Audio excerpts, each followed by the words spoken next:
Search কমিটির সঙ্গে 12 বিশিষ্ট নাগরিকের বৈঠক।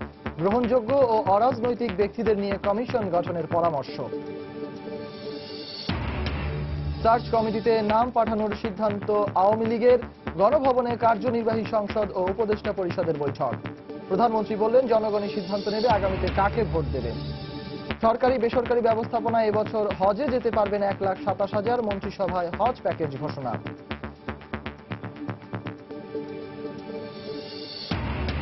কানাডার কুইবেকে মসজিদে বন্দুকধারীর গুলিতে 6 জন নিহতের ঘটনায় সন্দেহভাজন 2 জন আটক। বাঙালি মুসলিম কমিউনিটিতে আতঙ্ক।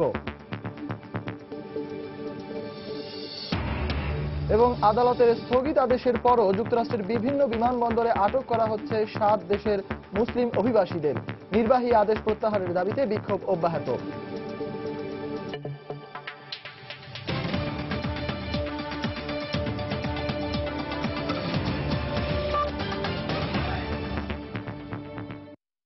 প্রবাসের সময়ে সঙ্গে আছি আমি সজল মিত্র রিচার্ড।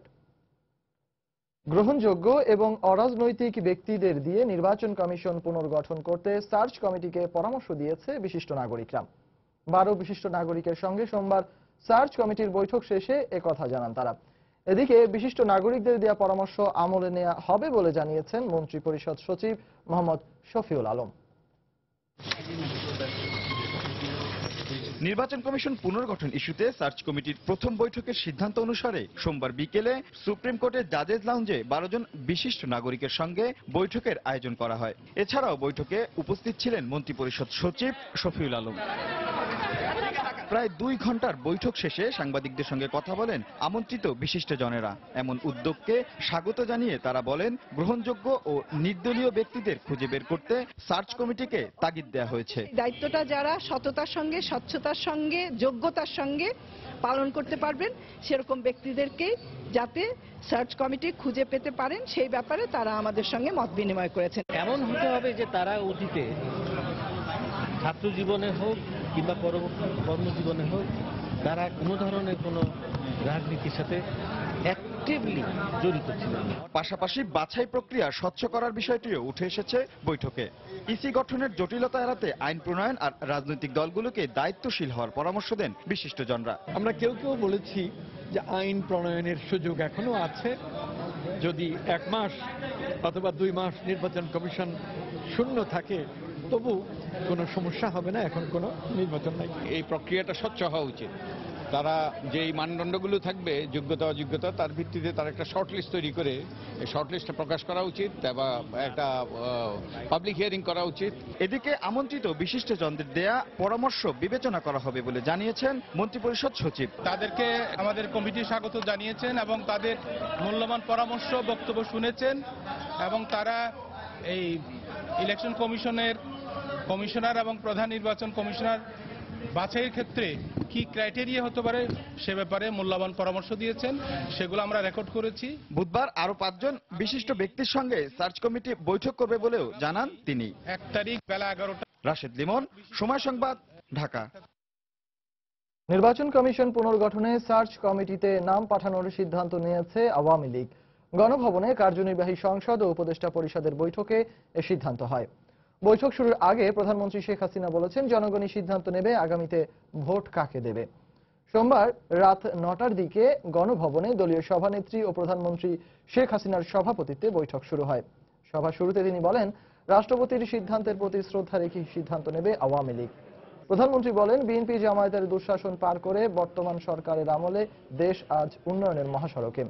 জেলা পরিষদ ও নারায়ণগঞ্জ সিটি কর্পোরেশন নির্বাচনের মতোই আগামী জাতীয় নির্বাচন সুষ্ঠু হবে বলে জানান তিনি। এ সময় আগামী নির্বাচনেও আওয়ামী লীগকে বিজয়ী করার মাধ্যমে উন্নয়নের ধারা অব্যাহত রাখার আহ্বান জানান প্রধানমন্ত্রী।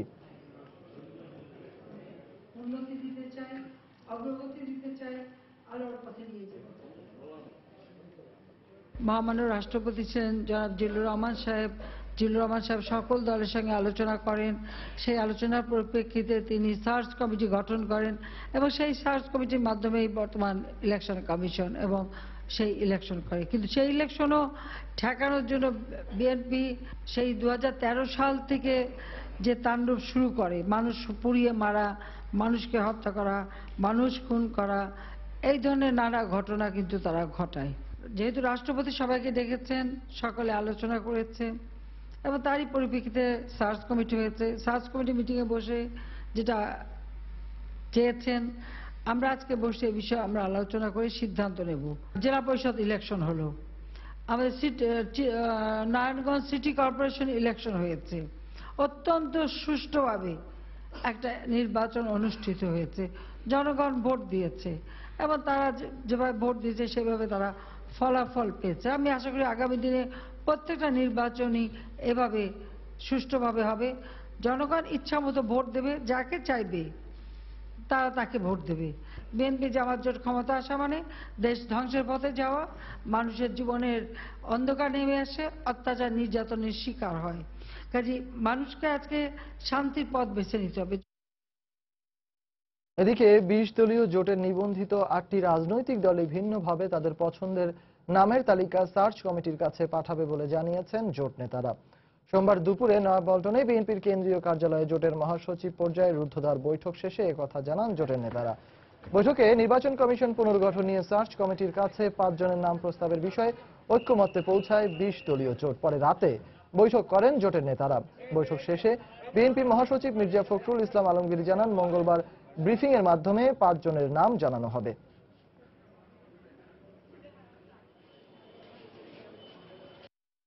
বাংলাদেশ জাতীয়তাবাদী দলের পক্ষ থেকে সিদ্ধান্ত নিয়েছি যে আমরা নাম দেব এবং আমাদের 20 দলের শরিক দলগুলোর সঙ্গে আমরা কথা বলেছি। যাদেরকে রাষ্ট্রপতি দাওয়াত করেছিলেন তারা নিজেরা তাদের নামগুলো পৌঁছাবেন। তা সবাই আমরা দিচ্ছি, সবাই নিজের নাম দেবে, সেটা অভিন্ন প্রশ্ন ওঠে না। প্রবাসের সময় আরো থাকছে, রাজধানী যাত্রাবাড়িতে স্কুল ছাত্রকে ধারালো অস্ত্র দিয়ে কুপিয়ে হত্যা, চাঁদাবাজির জেরে এই হত্যাকাণ্ড বলছে পরিবার। এবং গাইবান্ধার সাঁওতালপল্লীতে আগুনের ঘটনায় স্থানীয়দের সাথে আইন শৃঙ্খলা বাহিনীর কিছু সদস্য জড়িত ছিল, বিচার বিভাগীয় তদন্ত কমিটির রিপোর্ট।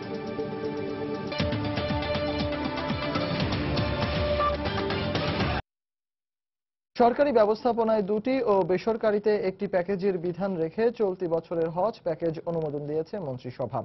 এবছর সরকারিভাবে হজে যেতে 14 থেকে 21,000 টাকা বেশি লাগবে, আর বেসরকারি পর্যায়ে খরচ বাড়বে প্রায় 1100 টাকা।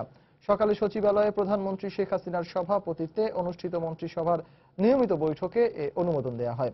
এছাড়াও বৈঠকে যৌতুকের জন্য আত্মহত্যায় প্ররোচনার অভিযোগে 14 বছরের কারাদণ্ডের বিধান রেখে যৌতুক নিরোধ আইন 2017 খসড়ায় নীতিগত অনুমোদনও দেয়া হয়। ইসলামের 5টি স্তম্ভের মধ্যে অন্যতম হল হজ পালন, আর এ উপলক্ষে প্রতি বছর বাংলাদেশ থেকে সৌদি আরবের পুণ্যভূমিতে পাড়ি জমান লাখ লাখ মুসল্লি, যে জন্য সরকারি বেসরকারি পর্যায়েও নেওয়া হয় নানা ব্যবস্থাপনা। প্রতি বছরের মতো এবারও মুসল্লিদের হজ পালনের সুবিধার্থে সরকারি ও বেসরকারি পর্যায়ে হজ প্যাকেজের খসড়ায় অনুমোদন দিয়েছে সরকার। সোমবার সকালে সচিবালয়ে প্রধানমন্ত্রী শেখ হাসিনার সভাপতিত্বে মন্ত্রিসভার নিয়মিত বৈঠকে এতে অনুমোদন দেয়া হয়। বৈঠক শেষে ব্রিফিংয়ে মন্ত্রিপরিষদ সচিব সাংবাদিকদের জানান, এবছর সরকারি পর্যায়ে 2টি এবং বেসরকারি পর্যায়ে একটি প্যাকেজের আওতায় হজ পালন করবেন মুসল্লিরা। এতে গতবারের তুলনায় সরকারি পর্যায়ে প্রত্যেক প্যাকেজে খরচ বেড়েছে 14 থেকে 21,000 টাকা পর্যন্ত, আর বেসরকারিতে খরচ বেড়েছে প্রায় 1100 টাকা। সরকারের 2টা প্যাকেজ আপনারা জানেন, প্যাকেজ 1 এবং প্যাকেজ 2। 2017 সালের প্রস্তাবে একটু বেড়েছে সামান্য। প্যাকেজ 1 হলো 3,81,508 টাকা, প্যাকেজ 2 হলো 3,19,355 টাকা। বেসরকারি ব্যবস্থাপনায় এবারে 1,56,537 টাকা 71 পয়সা। এবার হজ পালনকালে ইসলামী ডেভেলপমেন্ট ব্যাংকের কুপনের মাধ্যমে কোরবানি দেওয়ার বাধ্যবাধকতা থাকছে জানিয়ে মন্ত্রিপরিষদ সচিব জানান, প্রত্যেক এজেন্সি সর্বোচ্চ 300 এবং সর্বনিম্ন 150 জন যাত্রী পাঠাতে পারবেন। সরকারি ব্যবস্থাপনায় 10,000, বেসরকারি ব্যবস্থাপনায় 1,17,198 জন, দুইটা মিলে 1,27,198 জন এবারে টার্গেট। এছাড়াও মন্ত্রিপরিষদ বৈঠকে যৌতুকের জন্য আত্মহত্যায় প্ররোচনার অভিযোগে 14 বছরের কারাদণ্ড ও অর্থদণ্ডের বিধান রেখে যৌতুক নিরোধ আইন 2017 খসড়াটিতে সরকার নীতিগত অনুমোদন দিয়েছে বলেও উল্লেখ করেন সচিব। আত্মহত্যার প্ররোচনা করার জন্য 14 বছর সশ্রম কারাদণ্ডে দণ্ডনীয় হইবেন। এবং উক্ত দণ্ডের অতিরিক্ত অর্থদণ্ডও দণ্ডিত হইবেন। 14 বছরের জেল এবং জরিমানা। এটা নতুন ধারা সংযোজন করা হয়েছে। অন্যান্য বিষয়ের পাশাপাশি বৈঠকে নতুন দুটি পাবলিক বিশ্ববিদ্যালয় হিসেবে নেত্রকোনার শেখ হাসিনা বিশ্ববিদ্যালয় এবং জামালপুরের বঙ্গমাতা শেখ ফজিলাতুন্নেসা মুজিব বিজ্ঞান ও প্রযুক্তি বিশ্ববিদ্যালয় আইনেও নীতিগত অনুমোদন দেয় সরকার। দেবাশিস রায়, সময় সংবাদ, ঢাকা। সৌদি আরব থেকে টাকা আসার সাক্ষ্য প্রমাণ উপস্থাপন করে যখন জিয়া অরফানেজ ট্রাস্ট মামলার কার্যক্রম শেষ পর্যায়ে নিয়ে এসেছে দুদক, ঠিক তখনই বেগম জিয়ার আইনজীবী তথ্য প্রমাণ দিয়ে আদালতকে জানালেন টাকা এসেছে কুয়েত থেকে। এ কারণে মামলাটি পুনরায় তদন্তের আবেদন করলে এ নিয়ে দিনভর চলে যুক্তিতর্ক উপস্থাপন। আবেদনটি খারিজ কিংবা গ্রহণ কোনোটি না করে আরও শুনানির জন্য বৃহস্পতিবার মামলাটির পরবর্তী দিন ঠিক করেছেন আদালত। সঙ্গত কারণে সোমবারও আত্মপক্ষ সমর্থনে বেগম জিয়ার বক্তব্য গ্রহণ করতে পারেনি আদালত। জিয়া অরফানেজ ট্রাস্ট দুর্নীতি মামলায় আত্মপক্ষ সমর্থন করে জবানবন্দি দিতে সোমবার সকালে বকশীবাজারে স্থাপিত অস্থায়ী বিশেষ জজ আদালতে আসেন বিএনপি চেয়ারপারসন বেগম খালেদা জিয়া। এদিনের কার্যক্রমের শুরুতেই মামলার তদন্তে উল্লেখ করা ট্রাস্টের টাকার উৎস চ্যালেঞ্জ করে একটি আবেদন করেন বেগম জিয়ার আইনজীবীরা। তারা বলেন, তদন্তে সৌদি আরব থেকে টাকা এসেছে বলে উঠে এলেও প্রকৃতপক্ষে ব্যক্তিগতভাবে টাকা দিয়েছেন কুয়েতের আমির। এ সংক্রান্ত দালিলিক প্রমাণ আদালতে উপস্থাপন করে মামলাটির পুনঃতদন্ত চান তারা। এ আবেদন পেশ করার যৌক্তিকতা নিয়ে প্রশ্ন তুলে আদালতকে বেগম জিয়ার জবানবন্দি গ্রহণের অনুরোধ জানান দুদকের আইনজীবী। কিন্তু আবেদন ফয়সালা না করে জবানবন্দি গ্রহণের বিরোধিতা করেন আসামিপক্ষ। দিনভর যুক্তিতর্ক উপস্থাপনের পর এ নিয়ে আরও শুনানির জন্য বৃহস্পতিবার পরবর্তী দিন ধার্য করেন আদালত। পরে গণমাধ্যমের সামনে কুয়েত থেকে আসা টাকাই ট্রাস্টের টাকা কিনা তা নিয়ে সন্দেহ প্রকাশ করেন দুদকের আইনজীবী। একটা কাগজ এনে বলছেন যে এই টাকাটা কুয়েতের আমির দিয়েছে, কুয়েতের আমির জিয়াউর রহমান সাহেবের নামে টাকাটা দিয়েছে, এটা ব্যক্তিগত টাকা ওনারা এটা বলছেন। তো ওনাদের তো বলার অধিকার আছেই, আসামি পক্ষ তো বলতেই পারে। তার মানে এটা তো তাদেরকে তারা সাক্ষ্য প্রমাণ দিয়ে তাদেরকে প্রমাণ করতে হবে। এদিকে কুয়েত থেকে টাকা এসেছে কিনা তা খতিয়ে দেখতে দুদককে আহ্বান জানান বেগম জিয়ার আইনজীবী। বারবার বলা হচ্ছে এই টাকাটা কুয়েত থেকে, কুয়েতের আমিরের টাকা। কুয়েতের আমিরের টাকা ডলার সৌদি আরবের অ্যাকাউন্টে থাকতে পারে, তা আপনারা কুয়েত এম্বাসিতে যান না, গিয়ে এটা খোঁজ নেন না, কুয়েতের থেকে খোঁজ নিয়ে আসেন না। পররাষ্ট্র মন্ত্রণালয়ের মাধ্যমে সেখানে তো আমাদের এম্বাসি আছে, ঢাকাতেও তাদের এম্বাসি আছে, খোঁজ নিয়ে আসেন না। বৃহস্পতিবার মামলা পুনঃতদন্তের আবেদনের নিষ্পত্তির পর দুর্নীতির 2 মামলার পরবর্তী বিচারিক কার্যক্রম অনুষ্ঠিত হবে বলে জানিয়েছেন উভয় পক্ষের আইনজীবীরা। সালাউদ্দিন সুমন, সময় সংবাদ, ঢাকা।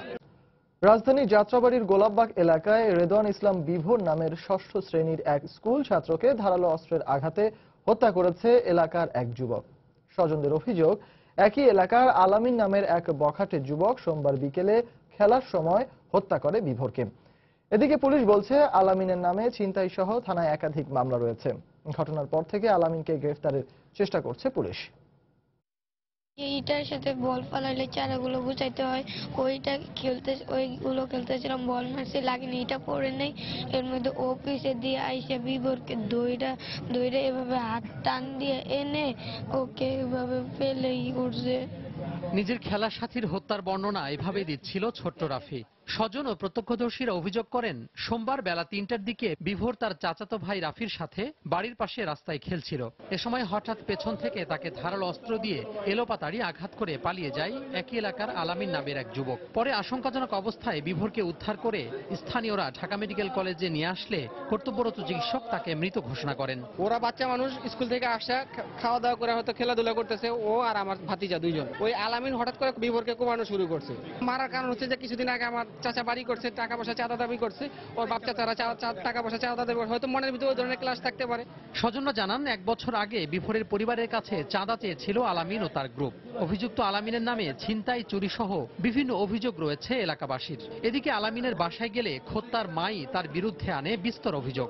অনেক অত্যাচার করে, বাড়ির মধ্যে অনেক নেশা পানি করে, মানে অনেক কি করে, আমি কি কম আমার সবাই এলাকাবাসী সবাই জানে যে একবার এরকম ওরে পুলিশে ধরে নিয়ে গেছে, আবার ফিরে আইছে। আর 10টা লোকের জিজ্ঞেস করেন আলামিন কি এবং আলামিন কি করে। অলরেডি যাত্রাবাড়ি থানায় তার নামে এই তো গত কয়েকদিন আগে ও জেলখানা থেকে আসছে। 2 মেয়ের পরে একমাত্র ছেলে বিভোর, তাকে হারিয়ে এখন শোকে স্তব্ধ বাবা। তাই ছেলের হত্যাকারীর সর্বোচ্চ শাস্তির দাবি জানান। আমার ছেলে তো আর কোনো অপরাধ করেনি, আমার এই মাসুম বাচ্চাটাকে কেন মারা হলো, এর সুষ্ঠু বিচার চাই। এর বিচার আর কি হতে পারে, হলে ফাঁসি। ছোট বাচ্চা, ওর সাথে তো কোনো রেশারেশি নাই, কোনো দ্বন্দ্ব নাই, বিদায় মোর ফাঁসি চাই। পুলিশ জানায় অভিযুক্ত আলামিনের নামে যাত্রাবাড়ি থানায় ছিনতাই সহ দ্রুত বিচার ট্রাইব্যুনালে 3টি মামলা রয়েছে। আলামিনকে ধরতে সর্বোচ্চ চেষ্টা চলছে বলে জানান যাত্রাবাড়ি থানার ভারপ্রাপ্ত কর্মকর্তা। আলামিনকে গ্রেফতারের জন্য ঢাকা শহরে বিভিন্ন জায়গায় সাহসী অভিযান চালানো হচ্ছে, আর এই বিষয়ে মামলা প্রক্রিয়া আছে। তোহা খান তামিম, সময় সংবাদ, ঢাকা। গাইবান্ধার সাঁওতাল পল্লীতে আগুনের ঘটনায় স্থানীয়দের সাথে আইন শৃঙ্খলা বাহিনীর কিছু সদস্য জড়িত বলে তদন্ত প্রতিবেদন জমা দিয়েছে বিচার বিভাগীয় তদন্ত কমিটি। সোমবার সন্ধ্যায় হাইকোর্টে এ প্রতিবেদন জমা দেওয়া হয়। প্রতিবেদনে এই 2 জন পুলিশ সদস্য ও 1 জন ডিবি সদস্য সরাসরি জড়িত বলে উল্লেখ করা হয়। তবে পুলিশের কোন সদস্য জড়িত তা শনাক্ত করা সম্ভব হয়নি। এছাড়া প্রতিবেদনে বলা হয় ওই ঘটনার সময় কোন পুলিশ সদস্য দায়িত্ব পালন করেছেন এর তালিকা চাওয়া হলেও বিচার বিভাগীয় কমিটির কাছে নামের তালিকা দেননি পুলিশ সুপার। গত 6 নভেম্বর গাইবান্ধার সাঁওতাল পল্লীতে অগ্নিকাণ্ডের ঘটনা ঘটে। এই বিষয়টি আদালতের নজরে আনলে গাইবান্ধার জুডিশিয়াল ম্যাজিস্ট্রেটকে তদন্তের নির্দেশ দেন হাইকোর্ট। প্রবাসের সময় আরো থাকছে অনিয়ম তদন্তে চট্টগ্রাম কাস্টম হাউসে দুদক, দুর্নীতিবাজ কর্মকর্তাদের বিরুদ্ধে ব্যবস্থা নেওয়ার হুঁশিয়ারি। 1 ফেব্রুয়ারি থেকে মনিটর করা হবে ঢাকা ওয়াসার কার্যক্রম।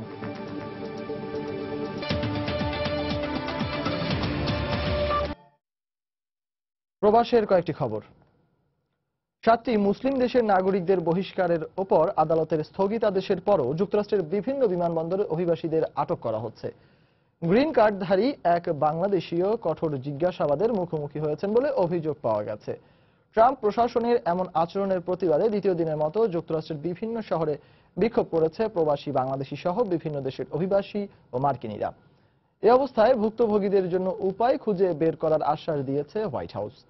যুক্তরাষ্ট্র প্রতিনিধি শিহাবুদ্দিন কিসলুর তথ্য ও ছবি নিয়ে ডেস্ক রিপোর্ট। ট্রাম্পের অভিবাসন নীতির বিরুদ্ধে রোববার যুক্তরাষ্ট্রের স্বাধীনতা যুদ্ধের ঐতিহাসিক স্থান নিউ ইয়র্কের ব্যাটারি পার্কে বিক্ষোভের ডাক দেয় ইমিগ্রেশন কোয়ালিশন। বিভিন্ন শ্রেণী পেশার প্রায় 30,000 মানুষ এ বিক্ষোভে অংশ নেন। তারা US customs and border control ভবন, ফেডারেল প্লাজা ঘেরাও করে। ট্রাম্পের নির্বাহী আদেশকে অসাংবিধানিক উল্লেখ করে তা বাতিলের দাবি জানায় তারা। আমরা চাচ্ছি যে এই মুসলিম ব্যান এই জিনিসটা পুরাই ডোনাল্ড ট্রাম্প উইথড্র করুক, বিকজ এতে শুধু মুসলিম না, মেক্সিকোতে শুরু করে সকল দেশের মানুষজনের সমস্যা, ইরাক ইরান না, শুধু এর পরবর্তীতে বাংলাদেশও আসতে পারে। গতকাল থেকে এখানে আমরা জড়ো হচ্ছি এবং ট্রাম্পের এই ডিসিশনের বিরুদ্ধে আমরা প্রতিবাদ জানাচ্ছি। কম্পিউটারে দেখছি, ফেসবুকে দেখছি, সবাই আসতেছে। আমি আরেকটা মিডিয়া অর্গানাইজেশনে কাজ করি, সো আমরা আসছি সো দ্যাট আমরা সবার সাথে কথা বলতে পারি, দেখতে পারি কি হচ্ছে। 7টি মুসলিম প্রধান দেশের অভিবাসী ও ভ্রমণকারীদের যুক্তরাষ্ট্রের সাময়িক নিষিদ্ধ করার বিষয়ে ট্রাম্পের নির্বাহী আদেশ আদালতের নির্দেশে আটকে গেলেও বিভিন্ন বিমানবন্দরে ওইসব দেশের নাগরিকদের আটকে দেওয়া হচ্ছে। নিউ ইয়র্কের জন এফ কেনেডি বিমানবন্দর এলাকায় দ্বিতীয় দিনের মতো বিক্ষোভ র্যালিতে অবিলম্বে তাদের মুক্তির দাবি জানান বিক্ষোভকারীরা। এখনো 10 থেকে 12 জন ডিটেইন রয়েছে এয়ারপোর্টের ভিতরে, আর আমরা জানি যে এখনো লয়ার ভিতরে কাজ করতেছে সবাইকে ছাড়া নিতে। যতক্ষণ পর্যন্ত ওদেরকে না রিলিজ হইতেছে এখানে প্রোটেস্টাররা ওরা থাকবে, ওরা সবাইকে সাপোর্ট দেখাবে। টানা বিক্ষোভের মুখে ও আইনি লড়াই শেষে জন এফ কেনেডি বিমানবন্দর থেকে বেশ কয়েকটি পরিবারকে মুক্তি দেয় ইমিগ্রেশন পুলিশ। এক বাংলাদেশিকেও কঠোর জিজ্ঞাসাবাদের পাশাপাশি বিশদ তথ্য দিতে হয়েছে বলে অভিযোগ পাওয়া গেছে। এদিকে ওয়াশিংটন ডিসি সহ বিভিন্ন শহরে ট্রাম্পের নির্বাহী আদেশের বিরুদ্ধে বিক্ষোভ করেছে হাজার হাজার মানুষ। বিক্ষোভকারীরা বিভিন্ন সড়ক প্রদক্ষিণ করে ক্যাপিটল হিলের সামনে জড়ো হয়। নতুন মার্কিন সরকারের অভিবাসন বিরোধী নীতির কারণে চলমান বিক্ষোভের মুখে রোববার হোয়াইট হাউসের এক বিবৃতিতে বলা হয় 90 দিন পর আবারও নির্দিষ্ট 7টি মুসলিম সংখ্যাগরিষ্ঠ দেশের নাগরিকদের ভিসা দেয়া শুরু হবে। সময় সংবাদ, যুক্তরাষ্ট্র। ভবিষ্যতে আরও দেশের অভিবাসী ও ভ্রমণকারীদের যুক্তরাষ্ট্রে প্রবেশে নিষেধাজ্ঞা আরোপ করা হতে পারে বলে আশঙ্কা প্রকাশ করেছেন ডেমোক্র্যাট দলের নেতারা। একই সঙ্গে 7 দেশের মুসলিমদের উপর নিষেধাজ্ঞা আদেশের বিরুদ্ধে লড়াই চালিয়ে যাওয়ার কথা জানিয়েছেন প্রতিনিধি পরিষদের সদস্য জোসেফ ক্রাউলি।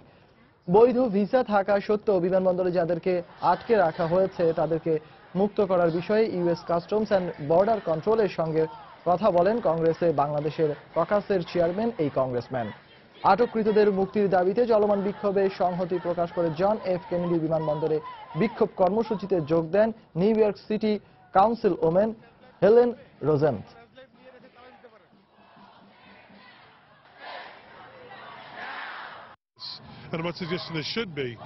এই নিষেধাজ্ঞার মধ্য দিয়ে ট্রাম্প মাত্র তার অভিবাসী বিরোধী পদক্ষেপ শুরু করেছেন। ভবিষ্যতে আরো কোনো দেশের বিষয়ে যে এমন সিদ্ধান্ত নেওয়া হবে না তার কোনো নিশ্চয়তা নেই। তবে গ্রিন কার্ডধারীদের মুক্তির জন্য আমরা সব ধরনের চেষ্টা চালিয়ে যাব। আমরা ট্রাম্পের এই নির্বাহী আদেশের বিরোধিতা করে যাব। প্রেসিডেন্ট ট্রাম্প যদি অভিবাসী বিরোধী নির্বাহী আদেশ প্রত্যাহার করে না নেন তবে আমরা তার যে কোনো নিয়োগ এমনকি কেন্দ্রীয় বাজেট পাশেরও বিরোধিতা করব। দ্বিতীয় বিশ্বযুদ্ধের সময় ইহুদিদের গণহত্যা করা হয়েছিল। আজকের আধুনিক যুগে আমরা অন্য রূপে হলেও সেরকম কোনো মানসিকতার পুনরাবৃত্তি হতে দিতে পারি না।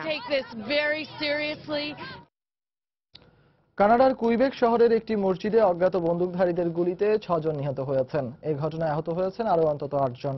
হামলার পর জড়িত সন্দেহে 2 জনকে আটক করেছে পুলিশ। কানাডার প্রেসিডেন্ট জাস্টিন ট্রুডো ঘটনাটিকে কাপুরুষোচিত আখ্যা দিয়ে এক টুইটার বার্তায় হতাহতদের পরিবারের প্রতি গভীর সমবেদনা প্রকাশ করেছেন। ঘটনাটিকে সন্ত্রাসী হামলা হিসেবে উল্লেখ করেছেন কুইবেক সিটির গভর্নর। এছাড়া দেশটির মুসলিম বাঙালি কমিউনিটিতে হামলার ঘটনায় আতঙ্ক বিরাজ করছে। রোববার রাতে কানাডার কুইবেক সিটির ইসলামিক কালচারাল সেন্টারের মসজিদে এশার নামাজ আদায়ের জন্য জড়ো হচ্ছিলেন মুসল্লিরা। এ সময় কিছু বুঝে ওঠার আগেই মসজিদে ঢুকে নির্বিচারে গুলি চালায় অজ্ঞাত 3 বন্দুকধারী। এতে ঘটনাস্থলে নিহত হয় কয়েকজন, এছাড়া আহত হয় আরো অনেকে। হামলার সময় মসজিদের ভেতর অন্তত 40 জন মুসল্লি অবস্থান করছিল বলে জানায় প্রত্যক্ষদর্শীরা। রাতেই কুইবেক ইসলামিক কালচারাল সেন্টারের ফেসবুক পেজে একটি ভিডিও প্রকাশ করা হয়, যেখানে মসজিদের বাইরে পুলিশি তৎপরতা দেখা যায়। ওই পোস্টে কয়েকজন নিহত হয়েছে বলেও জানানো হয়। মসজিদ কমিটির প্রেসিডেন্ট মোহাম্মদ ইয়াঙ্গুই হামলার নিন্দা জানিয়ে রয়টার্সকে বলেন, এটি বর্বরতা ছাড়া আর কিছুই না। কুইবেক পুলিশ এক টুইটার বার্তায় ঘটনার সত্যতা নিশ্চিত করে জানান, এরই মধ্যে হামলায় জড়িত সন্দেহভাজনদের আটক করা হয়েছে। ঘটনার পরই মসজিদের আশপাশের এলাকা ঘিরে ফেলা হয়েছে বলেও জানানো হয়। হামলার পর দেশটির মুসলিম কমিউনিটির মধ্যে আতঙ্ক বিরাজ করছে। ঘটনার নিন্দা জানাই, সন্ত্রাসী যেই হোক না কেন আমরা চাই যে সুষ্ঠু বিচার হবে।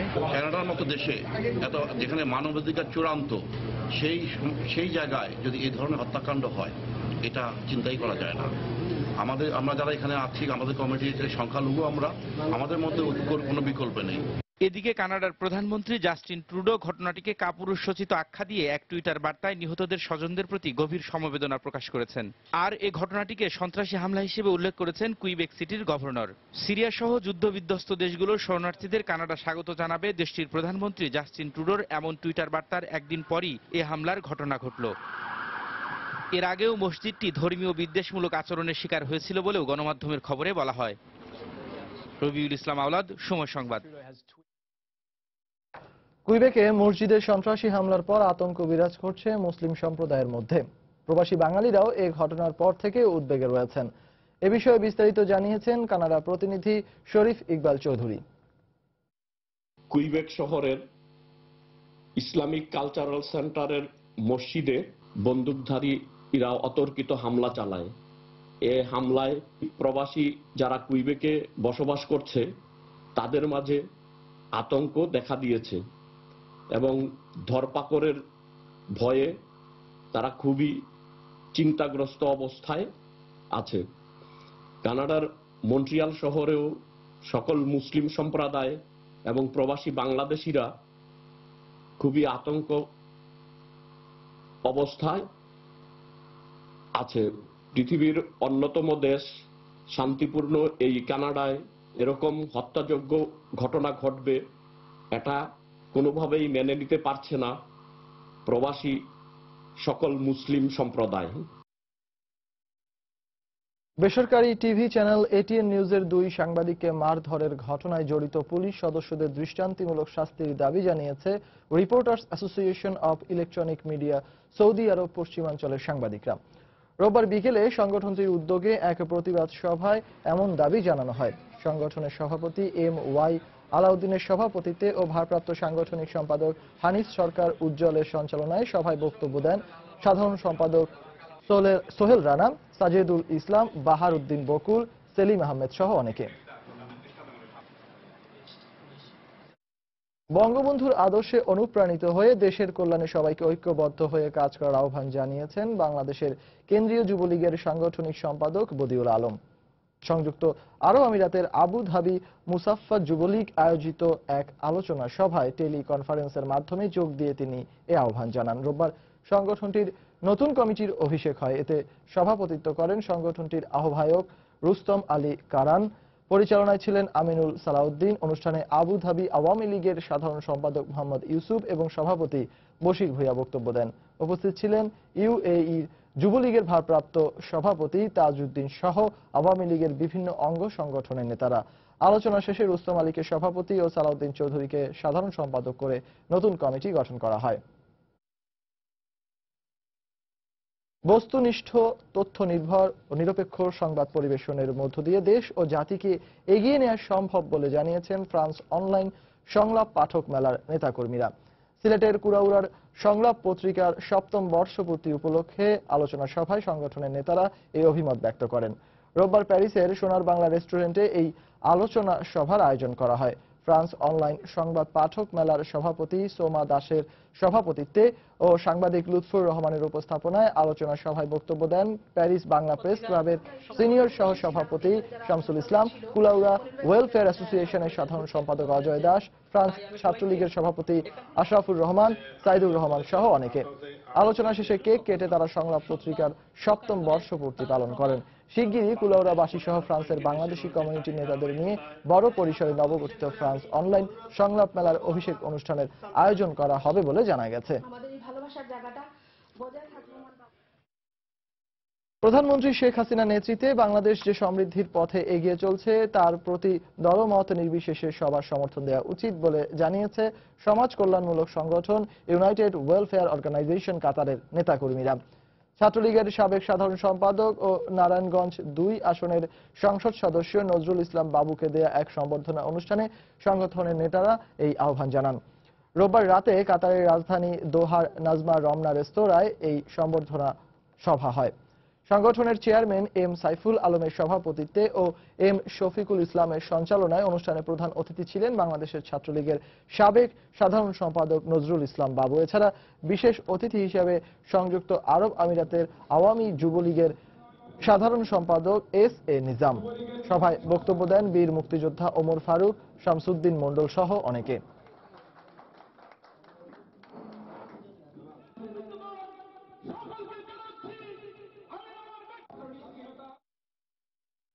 মালয়েশিয়ার বিভিন্ন শিবিরে সাজাপ্রাপ্ত ও আটক ব্যক্তিদের আইনি সহায়তা দেওয়ার পাশাপাশি বৃহত্তর যশোরের যেসব প্রবাসী টাকার অভাবে দেশে ফিরতে পারছেন না তাদেরকে বিমানের টিকিট দিয়ে দেশে পাঠানোর উদ্যোগ নেওয়ার কথা জানিয়েছে মালয়েশিয়া বৃহত্তর যশোর জেলা সমিতির নেতারা।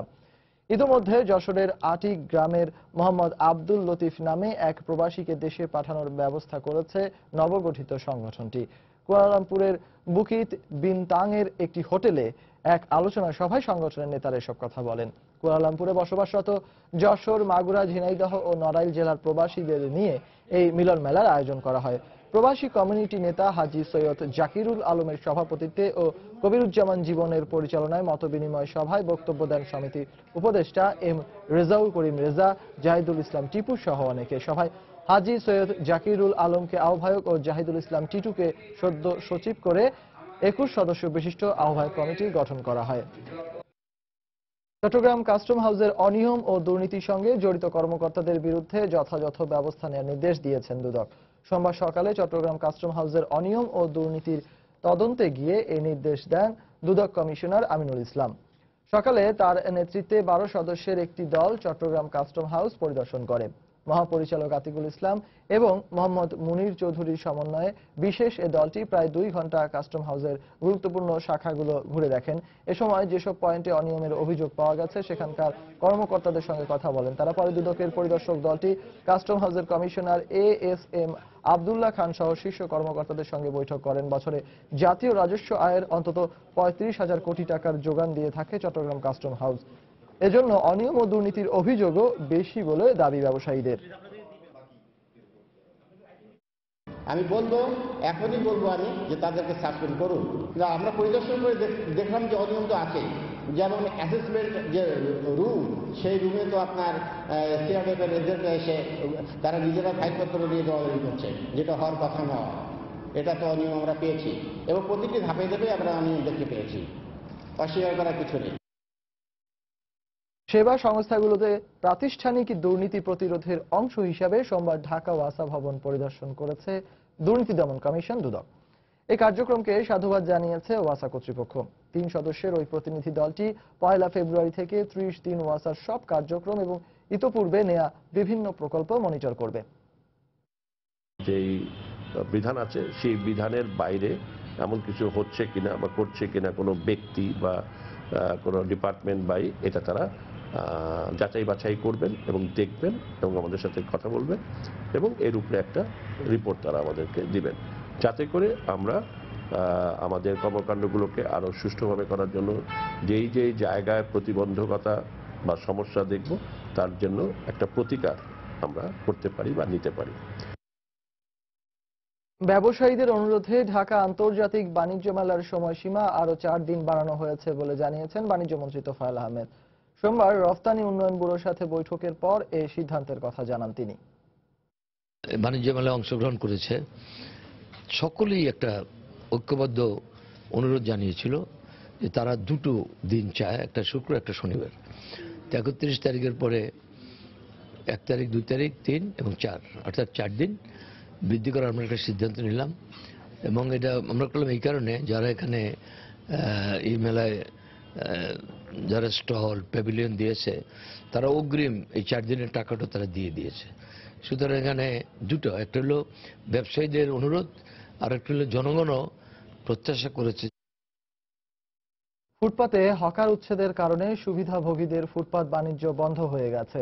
এদের মধ্যে কিছু সংখ্যক জনপ্রতিনিধিও রয়েছেন বলে মন্তব্য করেছেন ঢাকা দক্ষিণ সিটি কর্পোরেশনের মেয়র সাঈদ খোকন। জনস্বার্থে গৃহীত কর্মসূচিকে ব্যাহত করার চেষ্টা চালানো হচ্ছে বলেও অভিযোগ করেন মেয়র। সোমবার রাজধানীর গোপীবাগে দেশটাকে পরিষ্কার করি দিবস 2017 উপলক্ষে আয়োজিত এক অনুষ্ঠানে সাংবাদিকদের একথা বলেন তিনি।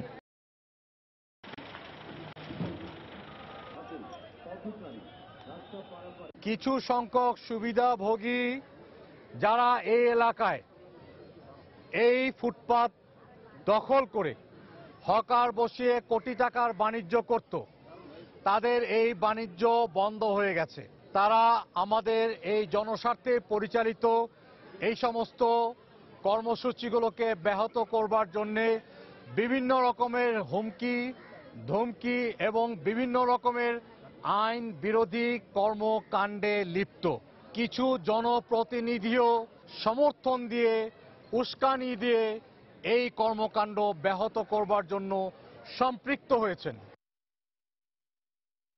10ম আন্তর্জাতিক শিশু চলচ্চিত্র উৎসবে বিভিন্ন ক্যাটাগরিতে 11 জন পুরস্কৃত হয়েছে। সোমবার সন্ধ্যায় রাজধানী কেন্দ্রীয় পাবলিক লাইব্রেরি শওকত ওসমান মিলনায়তনে বিজয়ীদের হাতে পুরস্কার তুলে দেওয়ার মধ্য দিয়ে সপ্তাহব্যাপী এই আয়োজনের পর্দা নামে। চিলড্রেন্স ফিল্ম সোসাইটি বাংলাদেশের উদ্যোগে বিশ্বের 54টি দেশের প্রায় 2 শতাধিক চলচ্চিত্র প্রদর্শন করা হয় উৎসবে। ফ্রেমে ফ্রেমে আগামী স্বপ্ন এই স্লোগানকে সামনে নিয়ে শুরু হয়েছিল আন্তর্জাতিক শিশু চলচ্চিত্র। শেষ দিনে বিজয়ীদের হাতে তুলে দেওয়া হলো তাদের কাজের স্বীকৃতি। সর্বমোট 11টি ক্যাটাগরিতে দেওয়া হলো পুরস্কার। অতিথিরা বললেন এই উৎসব আগামী দিনের নির্মাতা প্রস্তুত করতে গুরুত্বপূর্ণ ভূমিকা পালন করবে। বাচ্চা বয়সে যা একবার আসবে জীবনের মধ্যে সেটা চিরদিনের মতো আসবে। এই যে ফিল্ম এলো, যারাই হলো পুরস্কার পেল বা না পেল, কিন্তু ফিল্ম যাদের মধ্যে এলো এই ফিল্ম মৃত্যু পর্যন্ত তাদের মধ্যে থাকে। আমি বলতে পারি আজ থেকে 10 বছর পরে যখন বাংলাদেশের ছেলেমেয়েরা অনেক সুন্দর সুন্দর ছবি তৈরি করবে, আমি লিখে দিতে পারি, খোঁজ দিলে দেখা যাবে তারা সবাই আমাদের এই চিলড্রেন ফিল্ম সোসাইটি থেকে কোনো না কোনো সময় বের হয়ে গিয়েছে। বিভিন্ন দেশ থেকে আগত ডেলিগেটরাও বাংলাদেশের চলচ্চিত্র এবং আতিথেয়তায় মুগ্ধ হয়ে উচ্ছ্বাস প্রকাশ করেন।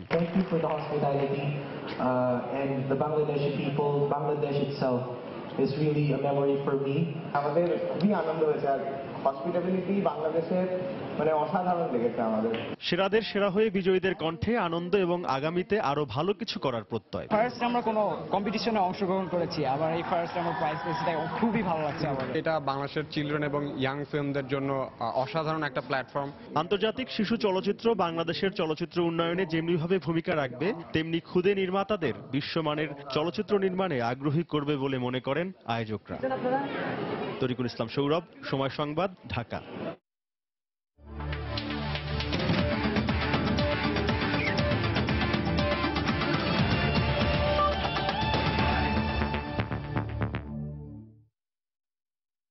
চার দিনব্যাপী আন্তর্জাতিক ইসলামী সলিডারিটি আর্চারি চ্যাম্পিয়নশিপ শেষ হয়েছে।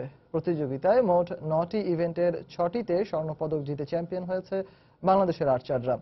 মৌলানা ভাসানী হকি স্টেডিয়ামে সোমবার সকাল 9টা থেকে ফাইনাল রাউন্ডের খেলা অনুষ্ঠিত হয়।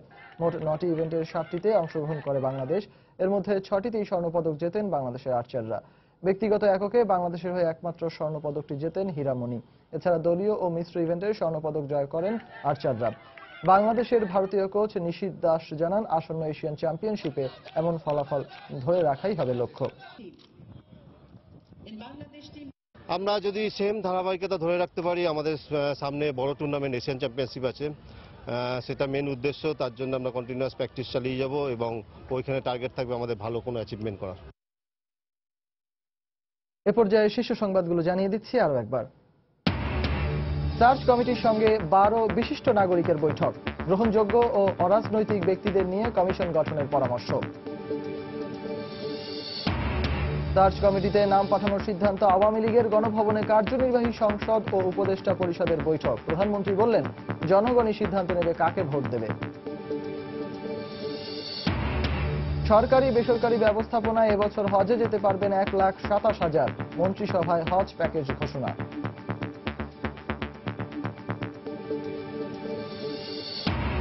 কানাডার কুইবেকে মসজিদে বন্দুকধারীর গুলিতে 6 জন নিহতের ঘটনায় সন্দেহভাজন 2 জন আটক। বাঙালি মুসলিম কমিউনিটিতে আতঙ্ক। এবং আদালতের স্থগিতাদেশের পরও যুক্তরাষ্ট্রের বিভিন্ন বিমানবন্দরে আটক করা হচ্ছে 7 দেশের মুসলিম অভিবাসীদের। নির্বাহী আদেশ প্রত্যাহারের দাবিতে বিক্ষোভ অব্যাহত। এই ছিল প্রবাসের সময়। যে কোনো খবর পেতে ভিজিট করুন সময়নিউজ.tv। যে কোনো বাংলা লিংক, রবি ও এয়ারটেল নম্বর থেকে সময় সংবাদের খবর, অনুষ্ঠান সূচি জানতে এবং যে কোনো তথ্য সময় সংবাদকে জানাতে ডায়াল করুন 16242 নম্বর। এছাড়া এই মাত্র পাওয়া খবর আপনার মোবাইলে পেতে SMS করুন *BN লিখে পাঠিয়ে দিন 16242 নম্বরে। সঙ্গে থাকুন সময়।